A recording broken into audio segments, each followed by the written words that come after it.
From this evening, I must give the British people a very simple instruction. You must stay at home.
Now, if we were to rewind back to before March 2019, there is no way you'd catch me out and about photographing landscapes, woodland and seascapes.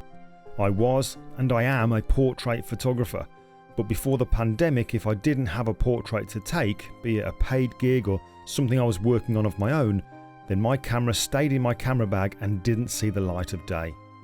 I had no interest in photographing other stuff. I just loved taking portraits. But when you're basically told that you can't do that anymore, what the hell do you do?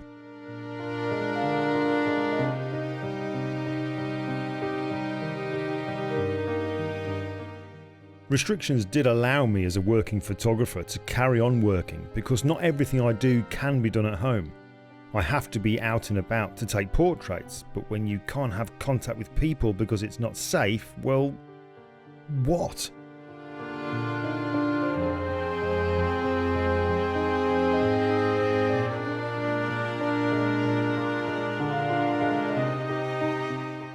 Now, I'm the kind of person that has to keep doing stuff.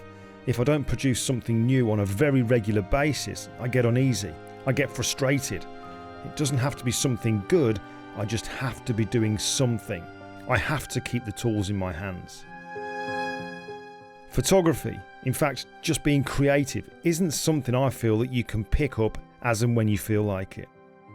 I said in a video on my YouTube channel that creativity is like a muscle and we need to keep exercising it, because if we don't, then like our muscles, it gets weaker. We can build it up again, but it's way easier to maintain it at the very least.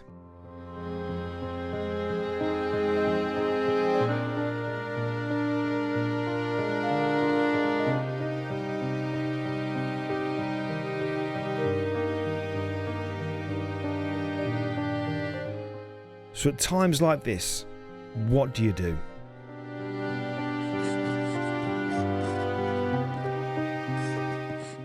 Adapt.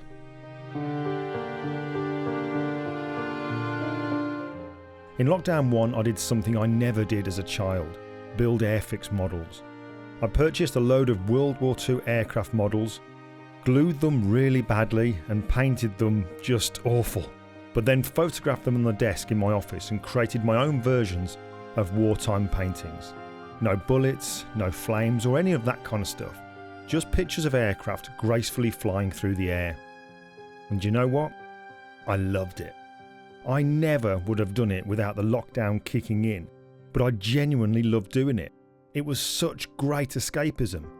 It was great too because it kept me doing photography techniques I use when ordinarily taking close-up portraits, using an 85mm lens and then focus peaking to make sure that the eyes are pin sharp when using a wide open aperture.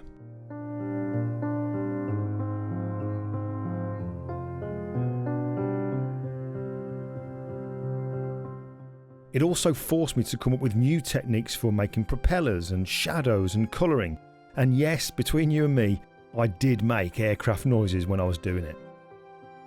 Anyway, I did quite a few of these, but in all honesty, it got a little bit samey. So I needed something else to keep me in that creative zone. I decided now was the right time to restart my landscape photography project. A project I'd tried a couple of years ago, and that's all it was, a try, because I only ever did one picture. But to be fair, other things, namely my 39 to 45 portraits project, did take off, and that swallowed up a lot of my time.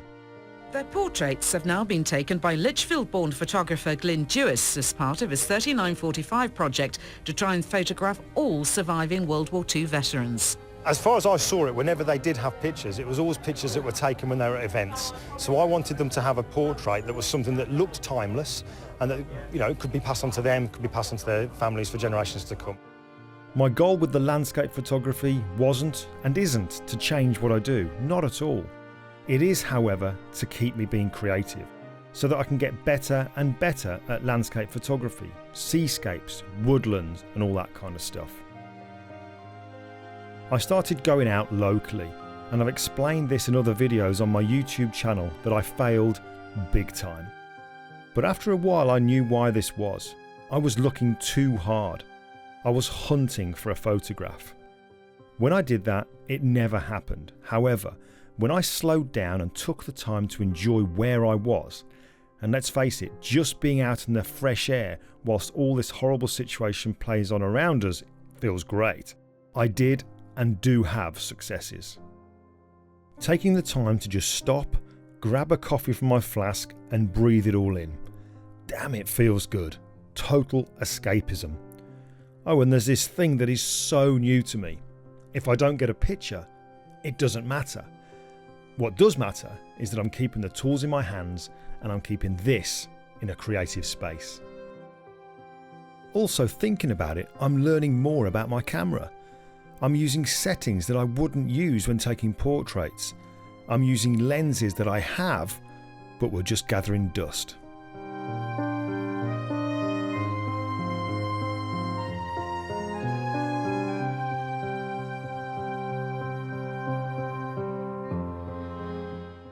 I'm keeping everything to a minimum so as not to confuse myself or give me too many options. I'm using a 70 to 200mm lens, an f4, which is pin sharp but also light and portable, so it doesn't weigh my camera bag down. This is great for isolating areas that I see which before I was finding overwhelming and just too much to choose from. I kept trying to include the whole scene. I'm also using a 16 to 35mm lens, an f4. Again, light and sharp, but also perfect for creating drama, especially with slower shutter speeds. I'm also taking out a macro lens, a 90mm f2.8, because this guarantees I get to photograph something, even if the intended shot doesn't come off. There's a whole world at your feet, and I realise now how much I've been missing out on. So much fun. When I first tried my landscape project, I tried using filters, but found them bulky and cumbersome to attach. I'm now using magnetic ones that make life so much easier, and so are always in my bag and no longer left behind. I'm loving that there is so much to learn.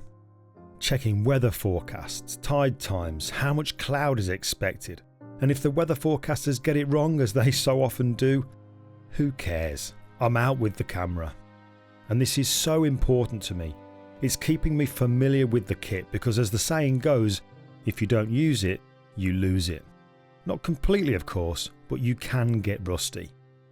Doing something, even if it's not your usual, is exercising your creativity so you can hit the ground running when we're able. Adapting for me has also meant creating more time lapses. Not just clouds racing by, but time lapses created over longer periods, such as the tide coming in or a plant opening in the sunlight. I never would have done any of this without adapting to restrictions.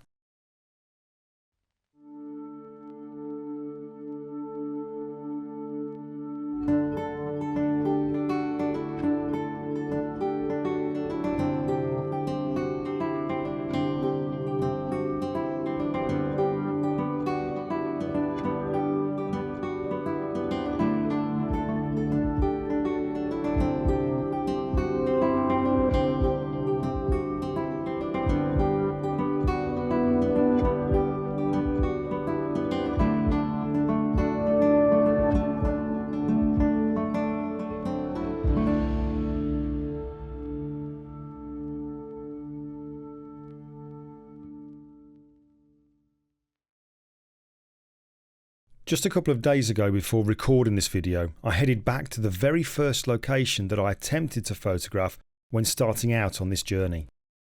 I wanted to see how I would tackle it after a few months of successes and failures. I loved every minute of it, and yes, I'm quite happy with what I got.